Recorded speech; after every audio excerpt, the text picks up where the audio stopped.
We are here at the Black Archives of Mid-America, which was established in 1974 by Horace Peterson to house historical artifacts and documents pertaining to African Americans here in Kansas City and abroad. We also brought the second largest Juneteenth celebration in the nation here to Kansas City. It was established in 1980. Juneteenth is the oldest holiday commemorating the freeing of the slaves. So the Emancipation Proclamation, which was signed by President Lincoln in January of 1863, did not free the slaves in Missouri nor in Texas. It also did not free the slaves that were enslaved by the Choctaw Indians as well. So it only freed those slaves that were in states that had rebelled against the Union, those states that had left the Union. Those are the only slaves that were freed by the Emancipation Proclamation. One reason that Missouri never left the Union is because they had the protection of the Fugitive Slave Law, which allowed for their property, which slaves were considered their property.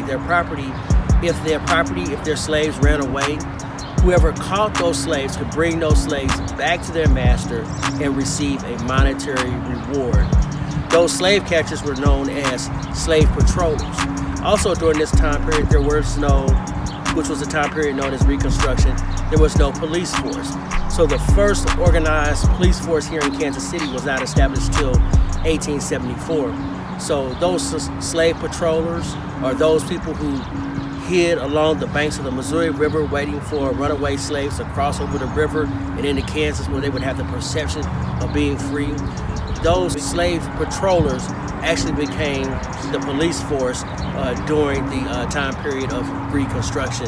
When Lincoln signed the Emancipation Proclamation, there was still slavery going on in Texas, in Galveston, Texas specifically. So a Union general by the name of Gordon Granger came into Galveston, Texas with his troops and realized that slaves were still working on this particular plantation and informed them that they were indeed free, and that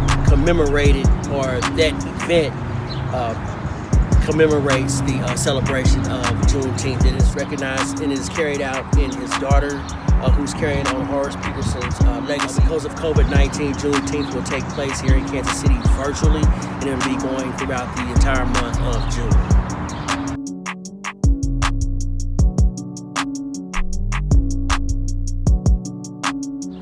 With the Hannibal Bridge, which was built here in 1868, it was the first bridge across the Missouri River. So people came here from all over the country because there was work here right after the end of slavery. And at the time, Kansas City was a wide open, permissive atmosphere. So there were plenty of brothels, gambling dens, taverns all over Kansas City. In 1917, they signed the Volstead Act, and it was not enforced here in Kansas City. So jazz had the opportunity to develop here in Kansas City because the taverns, they needed musicians for their live entertainment. Like today, they have like a DJ. Back then, they did not have DJs. They used live musicians. So musicians had the opportunity to receive a lot of work here in the Kansas City area because we did not enforce prohibition, and the taverns, they never shut down. So people say that jazz grew up here in Kansas City, but he was actually born in New Orleans. But here in Kansas City, he got the chance to develop and mature because the musicians had plenty of work here because the taverns were open 24 hours a day, 7 days a week. Across the street, there's a parking lot. In that parking lot across the street was Fox's Tavern, and have a picture of Joe Louis, the heavyweight champion of the world, inside Fox's Tavern promoting his liquor. This building right here, before this building was built, there was another building here. It was known as the Shannon Building, which was owned by a black doctor here in Kansas City. And on the top floor of the Shannon Building was where Joe Louis practiced at. That's where he trained for his boxing matches when he was here in Kansas City. It's one of the most famous corners in the world. It is the corner of 18th and Vine. It was first put on the map by one of the pioneers of rock and roll. His name was Big Joe Turner. He started off as a singing bartender for a club owned by Felix Payne. It was managed by Piney Brown. And Big Joe Turner's voice was so loud, all he had to do was open the doors and start singing, and people could hear him at a great distance. And they called that calling the children home. All they had to do was open the doors of the establishment and let Big Joe Turner start belting the blues. He was what they would call a blues shouter. He had a piano player by the name of Pete Johnson, who played the boogie woogie style, like doom doom doom doom doom. If you're familiar with the movie Malcolm X, that soundtrack, a lot of that soundtrack was Big Joe Turner and Pete Johnson's music. One song that's featured on that soundtrack is Rollin' Pete, which was performed by Big Joe Turner and Pete Johnson. Also, you may have heard of the song Shake, Rattle, and Roll.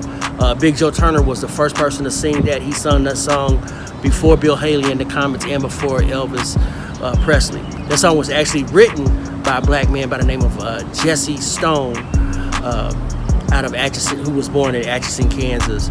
But he actually wrote the song Shake, Rattle, and Roll, and Big Joe Turner was the first person to sing it. But he was a singing bartender for Felix Payne, and he was the first person to put Kansas City on the map with a song called Piney Brown's Blues. And Piney Brown was a manager for Felix Payne's club. And Piney Brown was highly respected by the musicians because they manager, which provided the venue for the gangsters and the jazz musicians to all coexist. So without the musicians, the gangsters don't want to come into your establishments, so everything worked hand in hand. Big Joe Turner, he put Kansas City on the map with a song called Piney Brown's Blues, and he talks about standing on the corner of 12th and Vine, and he shook hands with Piney Brown and couldn't keep from crying. But as the song got remade over and over, that corner changed from 12th and Vine to 18th and Vine. But 12th and Vine is actually where the original jazz district started, was on 12th and Vine. Count Basie actually, where the police station is now on 11th and Locust, it was a club known as the Reno Club, and his band broadcasted all over the nation, right there at the Reno Club on 12th Street. In his band, you have Lester Young, who gave Billie Holiday her nickname, Lady Day, and she gave him his nickname, Prez. He's the pioneer of the cool jazz sound. Harry Belafonte actually credits him with inventing the word or coining the term cool, and he was the first person to refer to his money as bread. Charlie Parker changed the way that people listened to jazz. Before Charlie Parker, people danced to jazz. Count Basie, his band was a swing band, so people danced to his music.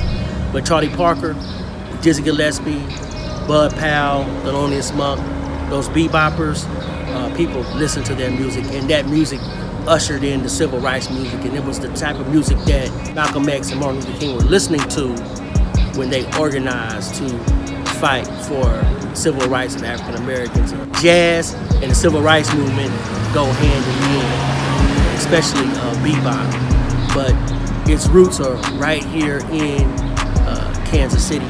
At the Mutual Musicians Foundation, the building was built in 1904, and the Mutual Musicians Foundation started off as a local 627, and it was a musicians union for blacks who were not allowed to join the American Federation of Music. So they started the Mutual Musicians Foundation, local 627, in 1917. So in 2017, we just celebrated 100 years.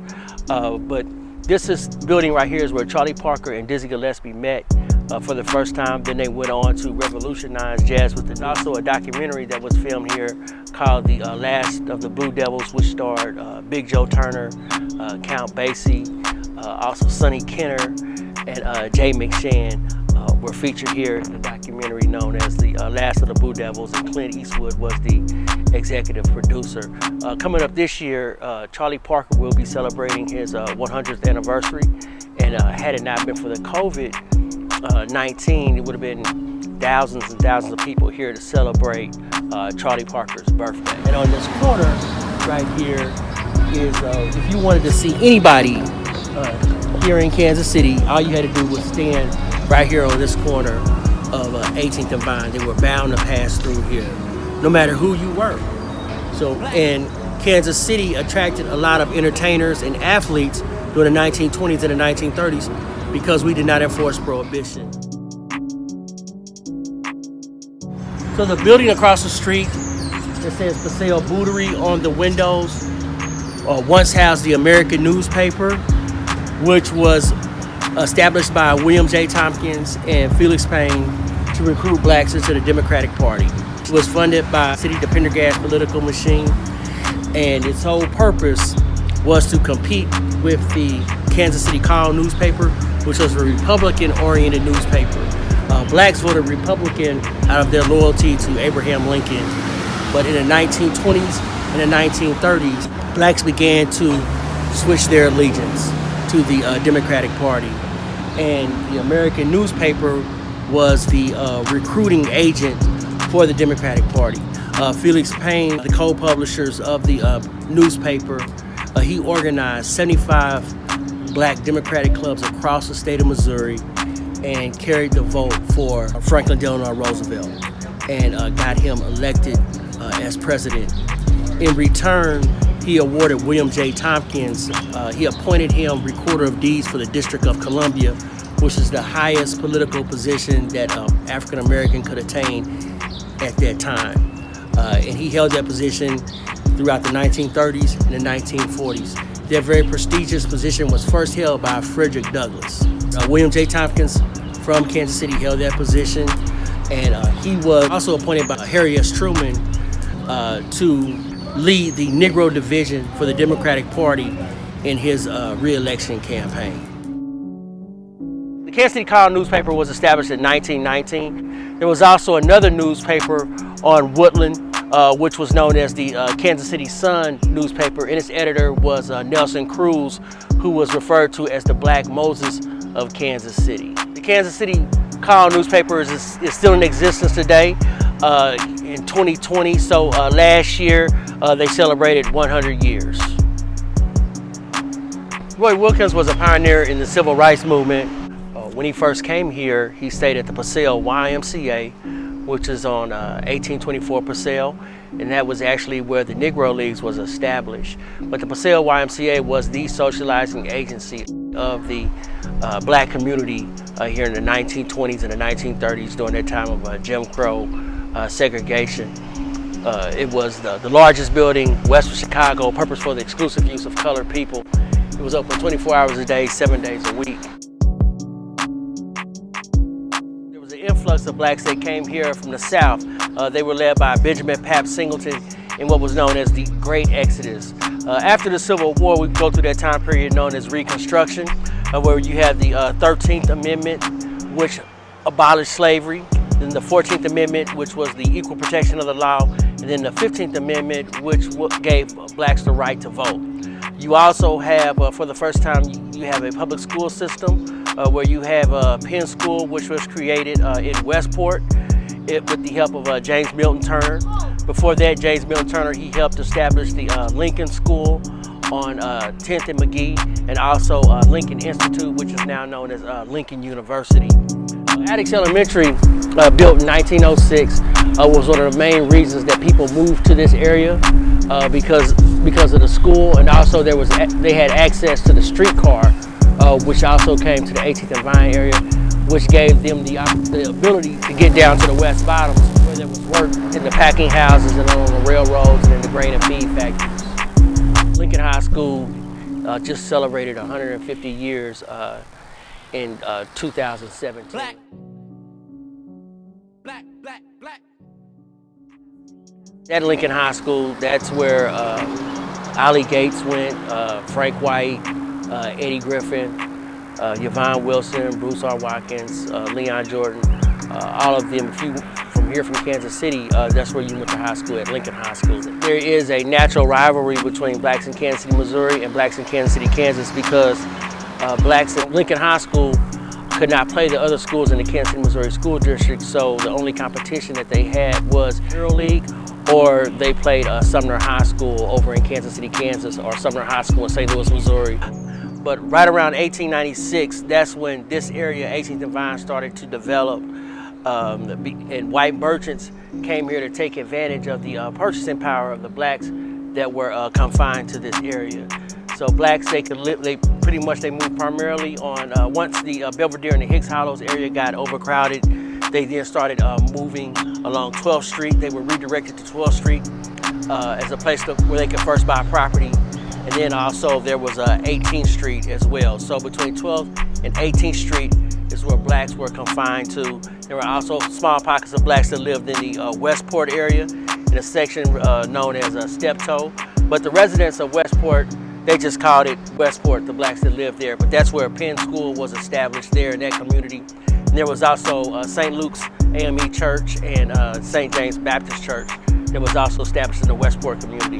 Then there was Leeds, the Leeds area, which was more of a rural community of those people that came from the South during that time period known as the Black Exodus. And they liked the environment of the South, the rural areas of the South, and they brought that, and they lived in the Leeds area, which reminded them of the rural area in the South. They settled right along the Blue River. Then you have small pockets in Liberty, Missouri as well, but most blacks live between 12th and 18th Street. Right here is the Gym Theater, which was actually a segregated theater here in the 18th and Vine area. This was actually white owned. Before this was the Gym Theater, it was also known as the Star Theater. Where the Jazz Museum is, were houses, then there were mixed-use buildings as well. So you have where you have retail on the bottom, and then you have residential on top of those buildings. They were called mixed-use buildings. Straight ahead is the what was known as the Boone Theater, which was named after William Blind Boone. Before this building was built here, there was a drive-in theater that was right here on 18th and Highland, it was known as the Highland Theater. The building also housed the National Guard Armory during segregation. So it was a segregated all-black National Guard unit that was housed here in this building.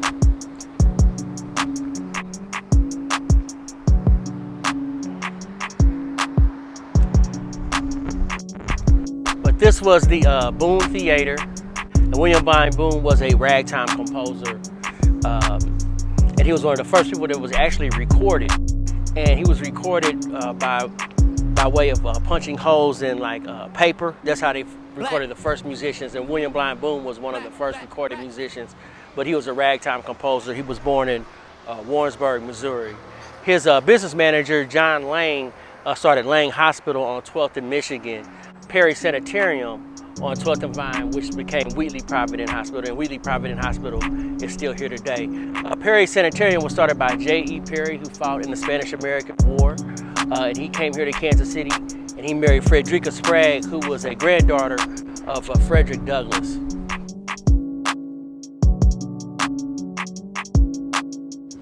Across the street on the southeast corner of 18th and Vine was the Lincoln Building, and in the 1920s it was known as the hub of black business.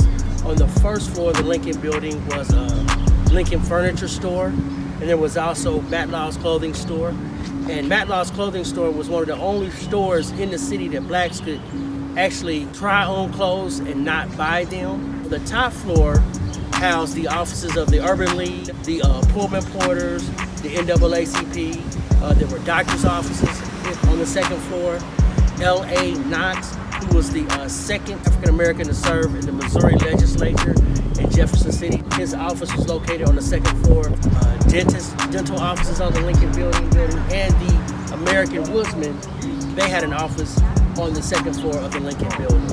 On the third floor of the Lincoln Building was a dance hall. Charlie Parker performed at. It was a dance hall for teenagers in the 1920s and the 1930s as well. But the Lincoln Building was known as the hub of black business in the black community, and it was an anchor tenant in this community. It's now managed by the BEU, the Black Economic Union, which was started by Curtis McClendon and Jim Brown after the riots in 1968.